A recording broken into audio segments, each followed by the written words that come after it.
নমস্কার বন্ধুরা, কুণ্ডুর পাকশালা থেকে আপনাদের সবাইকে স্বাগত। আজ বানিয়ে ফেললাম মিষ্টি দই। এবং আমরা প্রত্যেকেই কিনেই দই খাই, কিন্তু আজকে হঠাৎ মনে হলো যে না, একটু নিজেই হাতেই বানাই দইটা। তাই প্রস্তুতি নিলাম মিষ্টি দই বানানোর জন্য। প্রথমে কড়াইয়ের মধ্যে চিনি নিলাম, বড় 1 কাপ চিনি নিয়ে ওটাকে ক্যারামেল তৈরি করে নিচ্ছি। অনবরত নাড়তেই থাকছি, নাড়লে তারপরে ওটা একটা ভালো কালার আসবে, খুব সুন্দর একটা কালার আসবে। নাড়তে নাড়তে চিনিটা গলে যাবে। মিষ্টি দই বানাতে গেলে প্রথমে ক্যারামেলটা তৈরি করা খুবই দরকার। ক্যারামেলটা তৈরি করে তারপরে সেটা ক্যারামেলটা প্রায় হয়ে এসছে। তা বন্ধুরা, এই দই বানাবার পদ্ধতি যদি ভালো লাগে তবে লাইক, কমেন্ট, শেয়ার করবেন। আর যদি আমাদের চ্যানেলে এই প্রথম হয়ে থাকেন তাহলে অনুগ্রহ করে চ্যানেলটিকে সাবস্ক্রাইব করবেন। আশা করি আপনারা ভালো আছেন। দেখতে পাচ্ছেন ক্যারামেলটা হয়ে গেছে। এবার আমি 1/2 লিটার দুধ ওর মধ্যে ঢেলে দিলাম। এবার অনবরত নাড়তে থাকছি, না যাতে ক্যারামেলটা লেগে না যায়, ওর জন্য সমানে ঢালছি। তারপরে আবারও 1/2 লিটার দুধ ঢেলে দিলাম। মোট 1 লিটার দুধের আমি মিষ্টি দই বানাচ্ছি। এবার অনবরত নাড়তে থাকছি যাতে এটা কড়াইতে লেগে না যায়। অনবরত নাড়তেই হবে, কারণ নেড়ে এটাকে কিছুটা গাঢ় করে নিতে হবে। এইভাবেই আপনারা চেষ্টা করবেন। এইভাবে প্রসেসটা যদি করতে পারেন তাহলে খুব সুন্দর একটা মিষ্টি দই তৈরি হয়ে যাবে।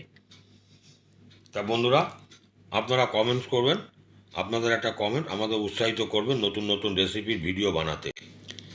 এইবার গ্যাসটা বন্ধ করে দিলাম, দিয়ে নাড়তে থাকছি যতক্ষণ না ঠান্ডা হচ্ছে, এবং ঠান্ডা না হওয়া অবধি আমি নেড়েই যাচ্ছি। তো বন্ধুরা, আমি গ্যাস বন্ধ করে দিয়েছি, দিয়ে এবার আমি ঠান্ডা হয়ে গেছে করে নিলাম। করে নিয়ে এবার আঙুল চোবাতে পারি ওই অবস্থাতে আমি এখন টক দইটা ঢেলে দিলাম। 100 গ্রাম মতো টক দই দিলাম। টক দইটা পুরোটা দিয়ে এবার হ্যান্ড বিটার দিয়ে সমানে অনর্গল নাড়তে থাকলাম। নেড়ে নেড়ে যাতে কোনো রকম দইয়ের দানা যাতে ওই দুধের মধ্যে না থাকে, সেই জন্য সমানে নাড়তেই থাকছি। নেড়ে এবার এটাকে রেডি করে নিচ্ছি। মিষ্টি দইটা আমার মোটামুটি রেডি হয়ে গেছে। এবার আমি যে পাত্রে ঢালবো, এবার পাত্রটাকে রেডি করে নেব। এবার পাত্রটার মধ্যে কিছুটা দই মাখিয়ে নিলাম, নিয়ে এবার পুরো সম্পূর্ণ দইটা মাখিয়ে নিলাম। পুরো দইটা এবার মাখিয়ে নিলাম এবং ভালো করে মাখিয়ে নিলাম যাতে দইটা পুরো সম্পূর্ণ ভালো করে বসে যায় দইটা। এবার ঠান্ডা দইয়ের উপকরণটা পাত্রে ঢেলে দিলাম। আস্তে আস্তে ঢাললাম, পুরোটা ঢেলে দিয়ে এবার ঢাকনাটা বন্ধ করে দিলাম। আস্তে আস্তে ঢাললাম, ঢেলে এবার ঢাকনাটা বন্ধ করে দিলাম। বন্ধ করে এবার গরম জায়গায় রাখতে হবে। এবার এটাকে 4-5 ঘন্টা গরম জায়গায় রাখতে হবে। আমি এখন একটা মোটা টাওয়াল দিয়ে 4-5 ঘন্টার জন্য এটাকে গরম জায়গায় ঢেকে রাখলাম। এরপরে ফ্রিজে রাখা হয়েছিল 4-5 ঘন্টার জন্য।